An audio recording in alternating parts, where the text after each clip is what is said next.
Hello students, आज वैदिकी स्वाति साहित्यम के अष्टादश अध्याय नैष्ठिक ब्रह्मचर्य विज्ञानीय अध्याय के जो आपके सिलेबस के श्लोक हैं उसके बारे में पढ़ेंगे। आपके सिलेबस में है फर्स्ट श्लोक, सेकंड श्लोक और थर्ड श्लोक। सबसे पहला है इसका जो टॉपिक है उसको थोड़ा सा समझने के लिए, क्योंकि उसी से संबंधित हैं ये तीनों श्लोक। नैष्ठिक ब्रह्मचर्य विज्ञानीय, ब्रह्मचर्य मतलब क्या होता है और नैष्ठिक मतलब क्या होता है। नैष्ठिक ब्रह्मचर्य का मतलब होता है नेचुरल जो ब्रह्मचर्य होना चाहिए वो किस तरीके का होना चाहिए और क्यों होना चाहिए, और उससे आपको वो आप किस तरीके से प्राप्त कर सकते हैं। तो सबसे पहले तो ब्रह्मचर्य क्या है वो जानने के लिए श्लोक दिए हुए हैं इसमें। तो सबसे पहले नंबर का श्लोक है कर्मणा मनसा वाचा सर्व अवस्थासु सर्वदा सर्वत्र मैथुन त्यागम ब्रह्मचर्य प्रचक्षते। इंट्रोडक्शन में है प्रस्तुत श्लोक वैदिकी स्वाति साहित्यम के अध्याय 18 से लिया गया है। इसमें ब्रह्मचर्य का महत्व बताया है।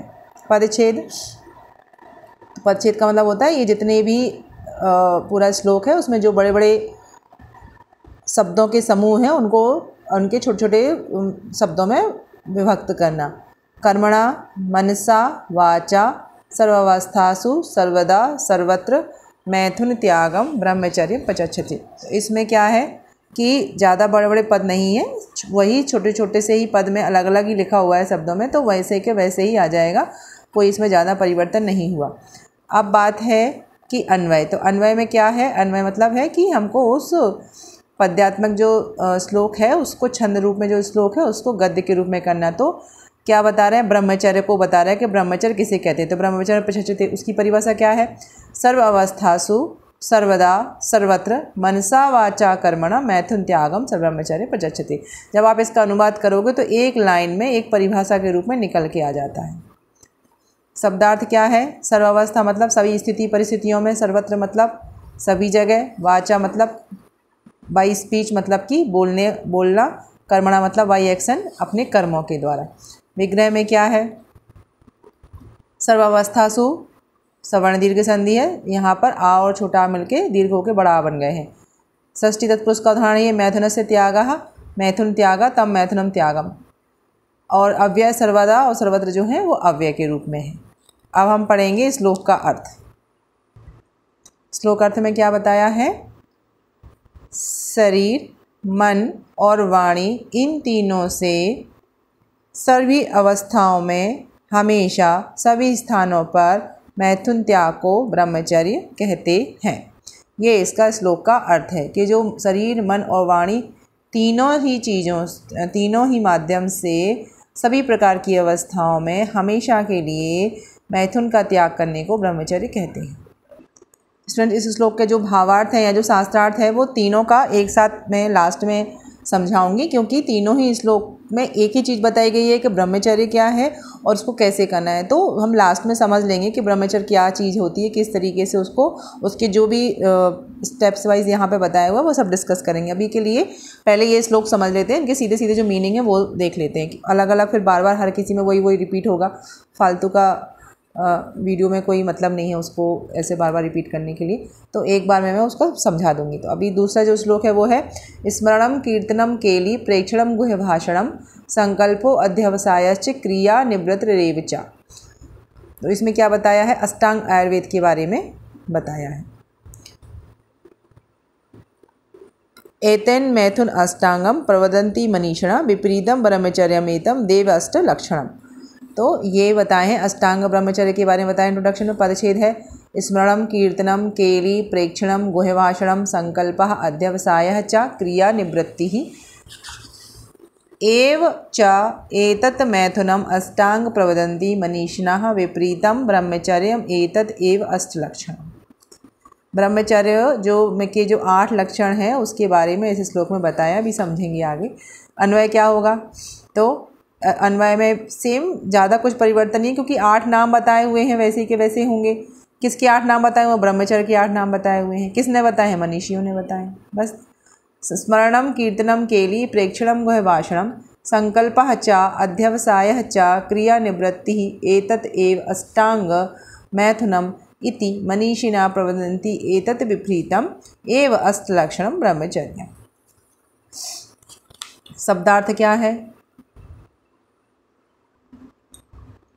कीर्तन। कीर्तन मतलब कीर्तन जो होता है ना, प्रेजिंग, किसी की तारीफ करना। केली मतलब कि प्लेइंग, क्रीड़ा करना। प्रेक्षण मतलब कि ऑब्जर्विंग। गोय भाषण मतलब कि किसी सीक्रेट या कोई कॉन्फिडेंशियल चीज़ों के ऊपर बातचीत करना। संकल्प का मतलब कि रिजोल्यूशन, आपने किसी चीज़ के लिए दृढ़ निश्चय किया। क्रिया निवृत्ति मतलब एक्शन। प्रवदंती सैड। एव मतलब ओनली। एतत् मतलब दिस। विग्रह में क्या है? संकल्प, अध्यवसाय, पूर्व रूप संधि है, यहाँ पर आ की जगह पर अवग्रह आ जाता है। क्रियाया निवृत्ति, क्रिया निवृत्ति षष्ठी तत्पुरुष का उदाहरण है। एतत् मैथुनम जसत्व संधि का उदाहरण है। ये है द्विगु समास, क्योंकि स्टार्टिंग का जो वर्ड है वो नंबर वाला है, तो अष्टाणाम अंगानाम समाहारा द्विगु समास। एतदेव जसत्व संधि। नेक्स्ट है वाक्यार्थ। वाक्यार्थ में क्या है? स्मरण, गुणगान, क्रीड़ा करना, कामुक दृष्टि से देखना, एकांत में भाषण, मैथुन के लिए संकल्प करना, उसके लिए प्रयत्न करना, प्रयत्न संभोग, इनको मैथुन और इसके विपरीत अंगों को ब्रह्मचर्य कहते हैं। तो ये टोटली ये पूरा का पूरा जो अध्याय है वो ब्रह्मचर्य के लिए है। आयुर्वेद में ब्रह्मचर्य को बहुत अच्छे से, बहुत इम्पोर्टेंट वे में समझाया हुआ है। इसके साथ साथ पे चलते हैं अभी हम। इसके पहले हम ये देख लें कि आयुर्वेद में जो त्रिस्तंभ बताया गया, आहार, निद्रा और ब्रह्मचर्य। आहार की हमें पता है उपयोगिता क्या है, निद्रा की हमें उपयोगिता पता है, पर ब्रह्मचर्य की उपयोगिता इतनी है क्या कि उसे आहार और निद्रा के साथ त्रिस्तंभ में हमने डाला है? यदि है तो आज के समय में उसके ऊपर क्यों विचार नहीं किया जा रहा? और अगर उसके ऊपर विचार नहीं किया जा रहा है तो उसके हम कितने नुकसान देख रहे हैं? ये सब चीज़ें हमको समझने के लिए, क्योंकि टॉपिक थोड़ा सा ऐसा है जिस पर लोग खुल के बात करना पसंद नहीं करते हैं, तो इसीलिए जितना सिलेबस के अकॉर्डिंग है तो मैं उतना आप लोगों को बता दूंगी इसमें कि क्या से क्या चीज़ें हैं।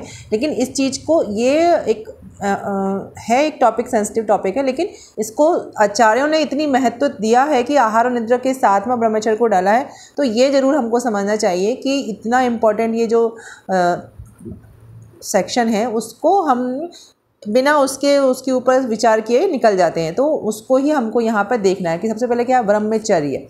ब्रह्मचर्य मतलब ब्रह्मा जी तो हम सब जानते ही हैं, भगवान जो ब्रह्मा जी हैं उनकी चर्य मतलब कि पहुँचने तक का जो रास्ता होता है। तो क्या बोले हैं? परिभाषा क्या है ब्रह्मचर्य की? ब्रह्म परमात्मनम अभिमुखम चरति ब्रह्मचर्य।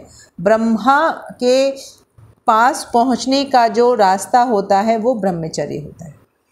प्रतिवेदम ब्रह्मचर्य, वेदों के पास जाने का जो रास्ता होता है वो ब्रह्मचर्य होता है। सबसे पहले श्लोक में हमने पढ़ा था काया मान, काया वाच और मन के द्वारा हमें सर्वदा सभी अवस्थाओं में मैथुन का त्याग करना चाहिए। तो शरीर के द्वारा, बोलने के द्वारा और मन के द्वारा। अभी हमने दूसरे में पढ़ा 8 अंग पढ़े। 8 अंग में कौन कौन से पढ़े? स्मरण, गुणगान, क्रीड़ा करना, काम। ये जो जितनी 8 चीज़ें हैं, इन 8 चीज़ों के माध्यम से भी हम इन 8 माध्यम से जो क्रिया होती है वो भी मैथुन में ही आती है, और जब हम ये नहीं करते हैं तो वो ब्रह्मचर्य होता है। अब किस तरीके से हम इसको काय, वचन और मन में भी हम इसको डिवाइड कर सकते हैं? कैसे कर सकते हैं कि जो शरीर के द्वारा किए जाएंगे उसमें से 8 चीज़ें कौन कौन सी हैं? उसमें से 8 चीज़ें हैं प्रयत्न, मैथुन, क्रीड़ा और देखना। ये 4 चीज़ें शरीर के द्वारा किया। वचन मतलब बोलने के द्वारा क्या किया जा रहा है? एकांत भाषण और गुणगान किया जा रहा है। मन के द्वारा क्या किया जा रहा है? स्मरण किया जा रहा है और मैथुन का संकल्प किया जा रहा है। तो इस तरीके से हमने 8 चीज़ों को शरीर, वचन और मन, इन तीनों में डिवाइड कर दिया। तो टोटल मतलब फर्स्ट जो श्लोक था काय वचन मन, उसका जो नेक्स्ट श्लोक था अष्टांग आयुर्वेद का, तो वो दोनों एक दूसरे के साथ जुड़े हुए हैं। अब हम इतना समझ लिए। अब क्यों इसकी आवश्यकता है वो सबसे ज़्यादा ज़रूरी जानने की चीज़ है। देखिए क्या है, जो मन है, मन हमें विषयों की तरफ ले जाता है, इंद्रियों के विषयों की तरफ ले जाता है। और ये जो इंद्रिय है ये कर्म इंद्रिय है, और इसका जो उद्देश्य है वो क्या है? आपका प्रजा उत्पत्ति, मतलब संतान उत्पत्ति के लिए, मैथुन क्रिया के लिए ऐसे बताया है। अब ब्रह्मचर्य जो बताया है वो किसके लिए है? वो तप है एक तरीके का। तप क्यों है वो एक तरीके का?